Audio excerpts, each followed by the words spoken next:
इसके पहले भी अखिलेश भैया थे, राहुल भैया थे, ममता दीदी थी, मायावती बुआ जी थी, ऐसे सारे लोग थे। ये गठबंधन दिखने वाला नहीं है, ये गलतफहमी के शिकार है। जो काम करेगा वही चुनाव जीतेगा। यहाँ पूरे भारत में मोदी जी के नाम पे चुनाव हो रहा है और भारतीय जनता पार्टी पूर्ण बहुमत की सरकार बनाएगी। व्यवस्थाएं गड़बड़ हो रही हैं। क्यों कि जब तक क्राइम नहीं होगा, जब तक इस तरह के चीज़ें नहीं होती, तब तक लोगों की दुकानें नहीं चल रही हैं। ये दुकान चलाने के लिए है। हाँ, ये इसके पहले जब इनकी सरकारें थी, इन लोगों की मानसिकता की सरकारें थी, तो यहाँ रामायण पढ़ा जाता था, गीता पढ़ा जाता था। आज यहाँ क्राइम हो रहा है। आज क्राइम दिख नहीं रहा है। क्राइम करने वाला सोचता है एक बार कहीं बुलडोजर न पहुंच जाए घर पे, ये नहीं दिख रहा। लेकिन इनको दिखाई दे रहा होगा क्राइम की बात है। पूरे भारत में दंगा, जहाँ जहाँ दंगे हो रहे हैं, जैसे एक चीज़ बताइए आप। सर, अपने सामान का उचित मूल्य पा रहा है तो आपको दिक्कत किस बात की, हमको ये बताइए। महंगाई आपको इसलिए नहीं दिख रही है कि जो सब्ज बाग में खड़ा, उसको महंगाई कहाँ दिखती है। जो रोड पर खड़ा होता 1000 रुपये था, आज 5000 रुपये है, तो महंगाई कहाँ है मुझे बताए ना। बता तो रहे हैं कि जो 10 रुपये किराया था वो 4 तो उसको कौन मैनेज करे, उससे ने जा रही है। अगर बात करें एनडीए और इंडिया, ये दो जो गठबंधन है, विपक्षी गठबंधन है, लगातार प्रधानमंत्री या फिर बीजेपी के खिलाफ मोर्चा खोल के ये बोल रहे हैं कि हम अगली बार कुछ भी हो जाए लेकिन बीजेपी की सरकार नहीं आने देंगे देश में। वो चाहे कुछ भी हो जाए, किसी से भी, अभी चाहे उनके लिए 36 दल हो या फिर पूरे देश के तमाम विपक्षी दल हो, वो एक होने के लिए तैयार है। सिर्फ एक उनका मकसद है, सिर्फ एक उनकी रणनीति कि किसी तरह नरेंद्र मोदी यानी बीजेपी की सरकार सेंट्रल से हट जाए। हम गोरखपुर में मौजूद हैं तो लोगों के साथ हैं, तो सोचा कि आज चुनाव पर ही बात करते हैं, क्योंकि चुनाव जैसे जैसे करीबें आ रही हैं, तमाम लोग भी अपने अपने तरीके से चौराहों पर, गलियों में, चाय की दुकानों पर, तमाम जगहों पर आपको चुनाव पे चर्चा अब मिल जाएगी। तो उसी चुनाव की चर्चा हम गोरखपुर में हैं, तो सोचा आपके बीच में लेकर आते हैं। भैया से बात करेंगे। भैया, 24 चुनाव आ रहा है, क्या लगता है एनडीए या इंडिया? एनडीए, इंडिया किसी के नाम देने से नहीं होता है। भारतीय जनता पार्टी की पूर्ण बहुमत की सरकार पूरे भारत में बनेगी और 80 की 80 सीट उत्तर प्रदेश की भारतीय जनता पार्टी जीतने जा रही है। और गलतफहमी के शिकार राहुल गांधी, अखिलेश यादव, ये रोड शो, खेत शो, ट्रैक्टर लेके घूमना, अभी तो मुझे ये लगता है उनके अंदर पप्पू वाली भावना ही पैदा है। पप्पू जैसे व्यक्ति का इस भारत के लोगों को कोई मतलब नहीं। अप्पू पप्पू टप्पू यहाँ नाम रखा जाता है, अप्पू पप्पू टप्पू यहाँ दिखाई नहीं देंगे। ये धान गाड़ने से, मोटरसाइकिल, राहुल गांधी से पूछा जाए धान की खेती हो रही, गेहूँ बता दें तो मैं राजनीति छोड़ दूंगा। भारतीय जनता पार्टी पूर्ण बहुमत से फिर उत्तर प्रदेश से ही नहीं, पूरे भारत में भारतीय जनता पार्टी की सरकार बनने जा रही है। भारत जोड़ो यात्रा राहुल गांधी लेके निकले थे, क्या भारत नहीं जोड़ पाए? क्या भारत उनके जोड़ने से जुड़ा है, अकेले एक आदमी के जोड़ने से भारत जुड़ा है। भारत की सारी सम्मानित जनता भारतीय जनता पार्टी के आंखों में अपना भविष्य देख रही है। और राहुल गांधी की भारत जोड़ो यात्रा पैदल चल के 2 किलोमीटर दिखाए। मोदी सरनेम पे उनका जो एक मामला था गुजरात हाई कोर्ट में, सुप्रीम कोर्ट ने तो बहाल कर दिया, फिर से वो संसद पहुंच जाएंगे, फिर वही एकदम लोकतंत्र की यही खासियत होनी चाहिए, विपक्ष मजबूती से खड़ा हो। लेकिन ये तो लोग कहीं दिखाई नहीं दे रहे हैं, तो कहाँ विपक्ष खड़ा हो रहा है मजबूती से। ये भारत जोड़ो यात्रा होता है ढोंग है लोगों का। 2 किलोमीटर पैदल धूप में चल के दिखा दें, उसी दिन राजनीति छोड़ दूंगा। गठबंधन तो अब लोग बना लिए हैं तमाम जगहों पे। पहले भी गठबंधन हुआ था, इसके पहले भी अखिलेश भैया थे, राहुल भैया थे, ममता दीदी थी, मायावती बुआ जी थी, ऐसे सारे लोग थे। ये गठबंधन दिखने वाला नहीं है, ये गलतफहमी के शिकार है। जो काम करेगा वही चुनाव जीतेगा। यहाँ पूरे भारत में मोदी जी के नाम पे चुनाव हो रहा है और भारतीय जनता पार्टी पूर्ण बहुमत की सरकार बनाएगी। तीसरी बार प्रधानमंत्री जी को देखना चाहते हैं? तीसरी बार हम तो ये कहेंगे, अभी चौथी बार भी। हम 47 की तैयारी कर रहे हैं। हाँ, हम 47 का तैयारी में लगे हैं और ये लोग अभी इसमें अभी गठबंधन, ठगबंधन, ए जी घोटाला, ओ जी घोटाला, जीजा जी दीदी जी कर रहे हैं। ये बस की बात नहीं है। आपको क्या लगता है भैया? आप तो बता रहे नहीं, बीजेपी जीतेगी भाई साहब, बीजेपी। गठबंधन तो 38-26 दल एक साथ बैठते हैं और वो लोग कहते हैं कि हम तो मोदी जी को हराने के लिए एक साथ आ गए हैं। नहीं, उससे कोई मतलब। एक बयान दिए थे, आपको पता होगा, कह रहे थे हमारे पास महिला प्रधानमंत्री है, युवा प्रधानमंत्री है, बुजुर्ग प्रधानमंत्री, आपको जो चाहिए वो प्रधानमंत्री। नहीं, तो महिला प्रधानमंत्री बनने से क्या फ़ायदा होता है? चाहे बुजुर्ग प्रधानमंत्री हो, चाहे महिला प्रधानमंत्री, काम होना चाहिए बस। जो काम बीजेपी करेगी, अखिलेश तो करेंगे नहीं। ये बताइए, अखिलेश जी बुजुर्ग प्रधानमंत्री, महिला, क्या प्रधानमंत्री की सेल लगा रहे थे क्या? हाँ, सेल लगा रहे थे कि प्रधानमंत्री का चुनाव लड़वा रहे थे? प्रधानमंत्री का भी चेहरा ही नहीं क्लियर है अभी तो। कह तो रहे थे कि इसके लिए भी मार होगी कि कौन प्रधानमंत्री होगा। पहले तो चुनाव में ही मार हो जाएगी। देखिएगा, इनकी संस्कृति इनको यही दिखाई देगी।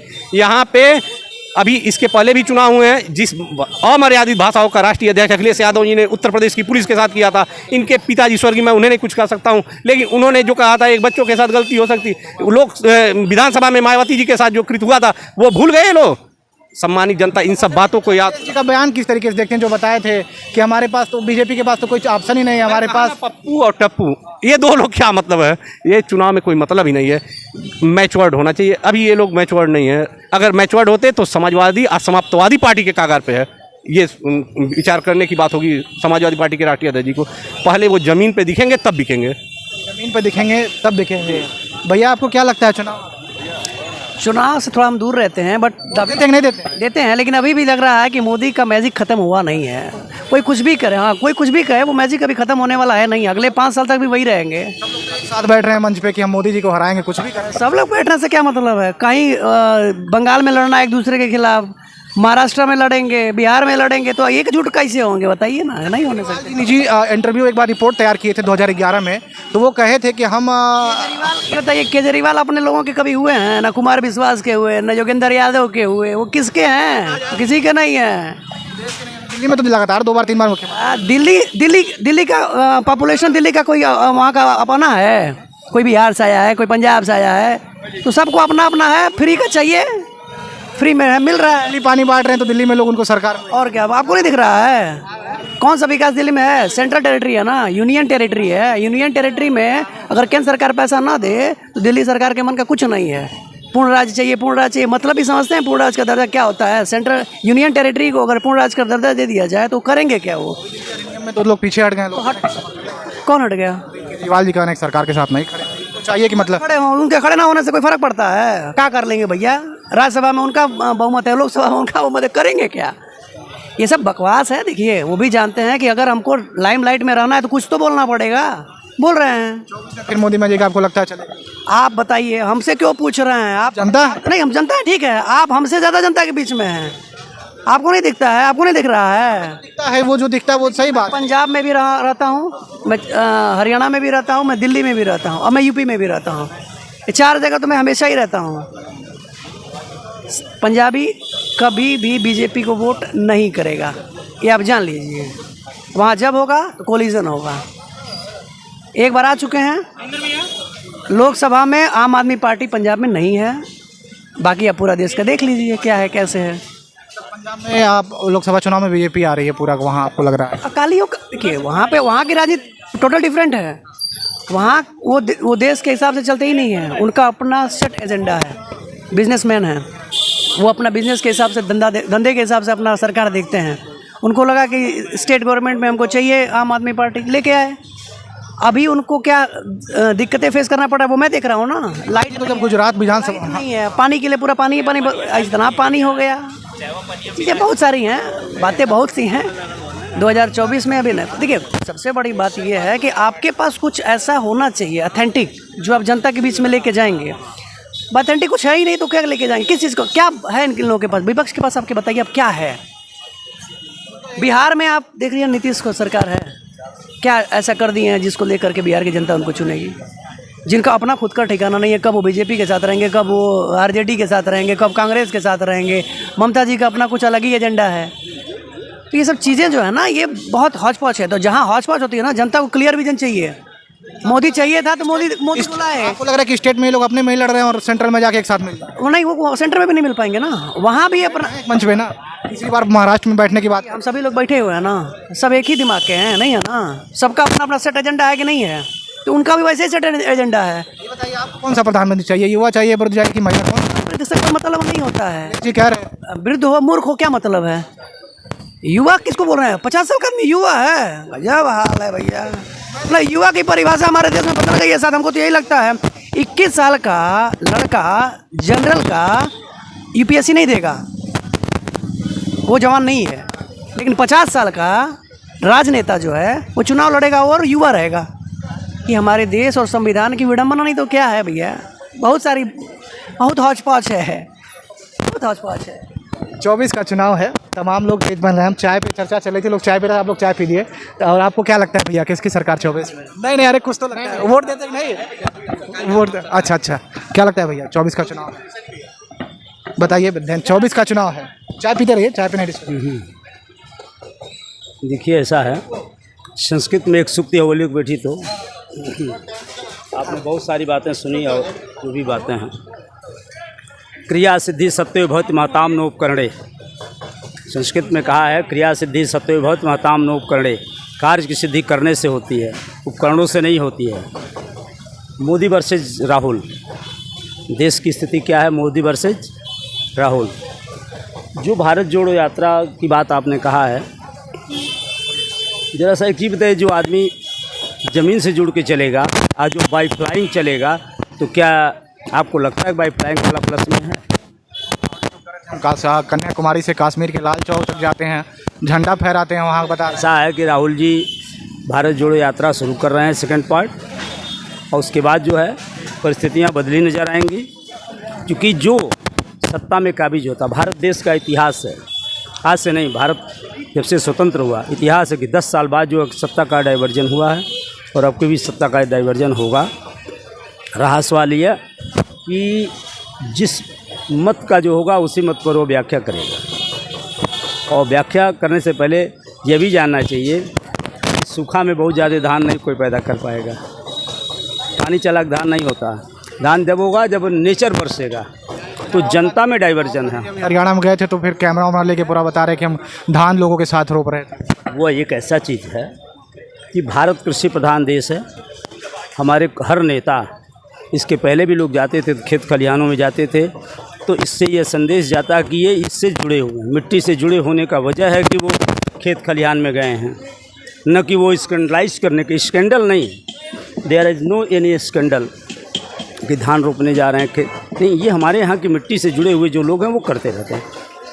अभी बात आई है कि मोदी जी का सिर्फ एक एजेंडा है कि मैं किसी तरह से सत्ता में काबिज रहूं। वो किसी के लाभ हानि से उनका मतलब नहीं है, वो सिर्फ सेल्फिश आदमी है। भारत का सबसे सेल्फिश प्रधानमंत्री है, जो ये बताना चाह रहा है कि मैं सत्ता के लायक हूं, मैं सत्ता में काबिज रहूं। लेकिन जो ह्यूमनिकल थीम है, जो लोगों की थीम है, दे कैन नॉट नो, की उसको कैसे हम डिफाइन करें। आप पत्रकारिता कर रहे हैं, आपको ये पता होना चाहिए कि यदि आपका चैनल 10,000 रुपया देता होगा तो आप कैसे मैनेज करते होंगे। महंगाई के अकॉर्डिंग आदमी की सैलरी होनी चाहिए, महंगाई के अकॉर्डिंग आदमी की मजदूरी होनी चाहिए, तो आदमी चलता है। जिस जगह का किराया 10 रुपया था या 40 रुपया किराया दे रहे हैं, उससे पूछिए कि आपने ये कहा कि हम विकास कर रहे हैं, तो आप लेवल, आप कंडीशन को भी तो बदलिए कि नहीं बदलेंगे। कह रहे कि आमदनी भी बढ़ाई है पब्लिक की, मेन चीज़ अगर आप महंगाई ये कहा था जब वो सत्ता में आए थे पहली बार, तो उन्होंने कहा था कि हम मूल्य नियंत्रण करेंगे। हम जो मूल्य नियंत्रण करेंगे कि जनता को महंगाई का बोझ नहीं। जब शासक मूल्य नियंत्रण नहीं कर पा रहा है तो स्कैंडलाइज कर रहा है कि मैं ये कर रहा हूँ। ये कागज़ में तो 16,365 योजनाएं रोज़ पारित हो रही हैं। कई हजारों ट्रक पत्थर जो है लिखे जा रहे हैं। की बात कर रहे हैं। नहीं, महंगाई कहाँ दिख रही है? हमको बताए ना, महंगाई कहाँ दिख रही है? महंगाई आपको इसलिए नहीं दिख रही कि किसान अगर अपने सामान का उचित मूल्य पा रहा है तो आपको दिक्कत किस बात की? हमको ये बताइए। महंगाई आपको इसलिए नहीं दिख रही है कि जो सब्ज बाग में खड़ा उसको महंगाई कहाँ दिखती है? जो रोड पर खड़ा होता 1,000 रुपये था, आज 5,000 रुपये है, तो महंगाई कहाँ है? मुझे बताए ना। बता तो रहे हैं कि जो 10 रुपया किराया था वो 40 उसको कौन मैनेज करेगा? 500 पाते हैं, उससे नहीं, वो 500 क्या पाते हैं? नहीं, वही तो दिक्कत है। वो 500 क्या पा रहे हैं? जब उसका 100 रुपये में करवाइए ना, जब मजदूरी आज मजदूर 500 रुपया पाता है, आपको इस बात का दिक्कत है? 70 रुपया बोरा पे यूरिया एकदम आपको इस बात की दिक्कत है। ऐसा है कि मैंने कहा ना, जो सब्ज बाग में खड़े हैं वो अंधेरे के रूट को क्या जाने। अंधेरे में आप लोग खड़े हैं। अब इन लोगों को सबसे बड़ी बात यह है, इसकी एलर्जी है कि मैं इन प्रकार एक छोटे परिवार का आज पूरे हिंदुस्तान का प्रतिनिधित्व कर रहा है, दिक्कत आपको है। बताइए कि दुनिया के पूरी दुनिया की बात कर रहे हैं कि धर्म का घुट्टी पिला के कौन सा देश आगे गया? बता दीजिए। चर्च बना के कौन गया है? कौन दुनिया में कोई ऐसा देश बताइए। आप रुकिए, कुछ नहीं हुआ। धर्म की बात आप करते हैं, आप धर्म की बात कर रहे हैं। रुकिए सर, रुकिए। अभी जो हरियाणा में हुआ है, अभी हरियाणा में आपने देखा होगा जो हुआ था बीएचपी के जो रुकिए, आपने धर्म की बात की। दंगे जितने हो रहे हैं, मैं आपको बता रहा हूँ, आप हमें दूसरे तो नहीं ले जाएंगे, न ले जा सकते हैं। जहाँ व्यवस्थाएं गड़बड़ हो रही हैं, क्यों?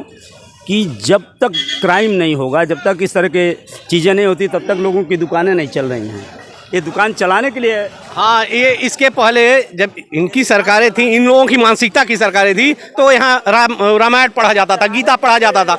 आज यहाँ क्राइम हो रहा है, आज क्राइम दिख नहीं रहा है। क्राइम करने वाला सोचता है एक बार कहीं बुलडोजर न पहुँच जाए घर पे, ये नहीं दिख रहा है, लेकिन इनको दिखाई दे रहा होगा क्राइम की बात है। पूरे भारत में दंगा और जहाँ जहाँ दंगे हो रहे हैं, जैसे कि बताइए आप कि दंगा क्यों हो रहा है? जब हमारा प्रधानमंत्री बहुत सशक्त है, हमारा गृह मंत्री अपना बोरिया बिस्तर बांध के चाँपने जा रहा है, उसके बाद इतनी व्यवस्था क्यों नहीं चाँपते? लोग हैं, आपके बिगाड़े हुए लोग हैं, इसलिए क्राइम हो रहा है। वो आपके पाले हुए गुंडे माफिया हैं। 10 साल से आप सत्ता में, आप 55 साल आप रहे, तो इसका मतलब आप मलाई काट रहे थे। आप लोगों ने जो बढ़ाया उसी का फल है ये। दंगा इस तरह का नहीं हुआ जो आप ऑर्गेनाइज दंगा करा रहे हैं। 84 का दंगा, तमाम दंगे तो आप ही 84 के दंगे दूसरे तरह से थे। किस तरह पे थे? वो टेररिज्म का दंगा। मणिपुर आज जो मणिपुर जला है, सुन लीजिए भैया, आज जो मणिपुर सुनिए, 84 का दंगा जो है टेररिज्म से ओतप्रोत था। जो मणिपुर जला है आपको पता होगा, 1995 में यही आग मणिपुर में लगी थी, तब कांग्रेस की सरकार। ऐसा है कि जो टेररिज्म से ओतप्रोत होता है जो दंगा, और जो जनरल दंगे हैं ये जातीय दंगे हैं। मुहू का और मणिपुर का दंगा जातीय दंगा है। जरा देखिए, ये दूसरी बात है। आज जो 84 का दंगा था वो टेररिज्म से था।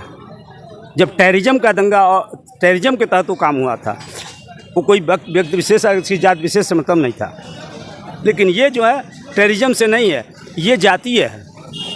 हम ये कह रहे हैं आप बहुत बढ़िया राजा हैं तो कहें जाति दंगा हो रहा भाई। जब सब जगह आप खुशहाली लाए हैं तो जाति दंगा का क्या मतलब है? मैं आपको एक रिपोर्ट बताता हूँ। जो मणिपुर आज जल रहा है वही कंडीशन में 1995 में मणिपुर जल रहा था। उस समय लगभग 650 लोग मारे गए थे, लेकिन उस समय क्यों आप तक ये खबर नहीं पहुंची? आपको पता है कि क्योंकि मीडिया की जो कमी थी, जो हमारे से तकनीकी की कमी था, वो तकनीक पीछे रह गया। देखिए, जब जो व्यवस्थाएं आती हैं उस तरह से आज प्रचार प्रसार हो रहा, उसमें प्रचार प्रसार नहीं था। आज दंगा, आज कोई भी एक छोटी सी घटना होती तो बहुत हाईलाइट हो जाता, क्योंकि सोशल मीडिया है, दुनिया भर का सीमा हैदर फलाने ये सब चली जा रहे हैं। क्या है ये स्कैंडल है ना? है कोई और काम नहीं है देश में? मीडिया वालों के लिए भी कोई काम नहीं है कि सीमा हैदर चलेंगे पूरे यूट्यूब से लेके पूरे। अब मीडिया वालों पे भी इन्होंने प्रश्न चिन्ह उठा दिया। इसके पहले ये लोग कहते हैं कि मीडिया वाले बिक गए हैं भारतीय जनता पार्टी से। 60-55 साल ये लोग क्या किए थे? खरीदने का काम किए थे मीडिया को? बताएं ना। इन लोगों की भाषा शैली ही गलत है। ये लोग समाज में न बैठ सकते हैं, न उठ सकते हैं, न इनकी राजनीति पनप सकती है, इसलिए ये लोग बौखलाए हुए हैं। 24 का चुनाव है, हमने चाय पर चर्चा की तो लोगों से जाना कि क्या कुछ देश का माहौल है, देश का मूड क्या है। तमाम लोग अपने अपने तरीके से प्रतिक्रिया रख रहे हैं। क्या कुछ रहेगी तस्वीरें वो तो आगे निकल कर आएगी। इंडिया या एनडीए सरकार में अब जो है गठबंधन और नरेंद्र मोदी है, तमाम बीचों में जो एक निष्पक्ष लड़ाई है, जो सामने लड़ाई वो देखने को मिलेगी। मैं निहाल सिंह, गोरखपुर।